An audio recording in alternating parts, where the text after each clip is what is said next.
नमस्कार आप सभी के। राधे राधे। आज हम एगो कृष्ण जी के सोहर गीत लेके आयल बनी। सुनी जा, लाइक और शेयर जरूर कर देव जा। अगर अच्छा लगी तो आप सब कमेंट करके बताएब जा आप सबके गीत कैसा लागता। के ही जे जनमेला चक्र लिए, के ही पदम लिए हो। अरे मचिया बैठल देवकी रोए, कैसे के चलूँ गोकुल हो। अरे मचिया बैठल देवकी रोए, कैसे के चलूँ गोकुल हो। कृष्ण जी जनमिले चक्र लिए, बलराम पदम लिए हो। अरे मचिया बैठल देवकी रोए, कैसे के चलूँ गोकुल हो।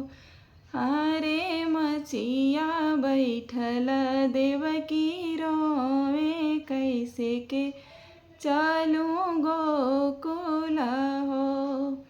आठ केवाड़ी आठों बंद बाने, पहरे द्वार जागल बाने हो।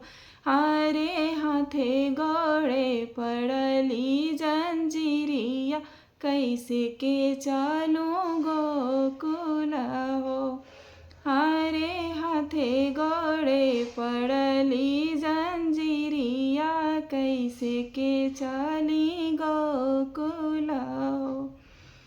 सावन भादो के आन्हरिया, आठों पहरिया ना हो।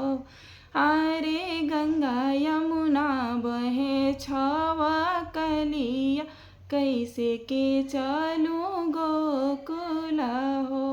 अरे गंगा यमुना बहे छव कलिया, कैसे के चलूँ गोकुल हो। जनी अम्मा रोवाओ, जनी अम्मा नैना से निराधारी हो। हे अम्मा सुपवा में हम के सुतावले, चला हम के गोकुल हो। हे अम्मा सुपवा में हम के सुतावले, चला हम के गोकुल हो। आठ केवाड़ी आठों खुली गईले, पहरे द्वार सुती गईले हो। अरे टूट गईले गोड़े हाथे जंजीरिया, ले चला हम के गोकुल हो।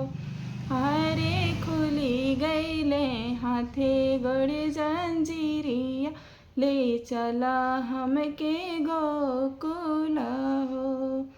सावन भादो के आजोरिया, पाँचा पहरिया ना हो। अरे गंगा यमुना बहे छव धरिया, ले चला हम के गोकुल हो। अरे गंगा यमुना बहे बलुआरे, तले चला हम के गोकुल हो।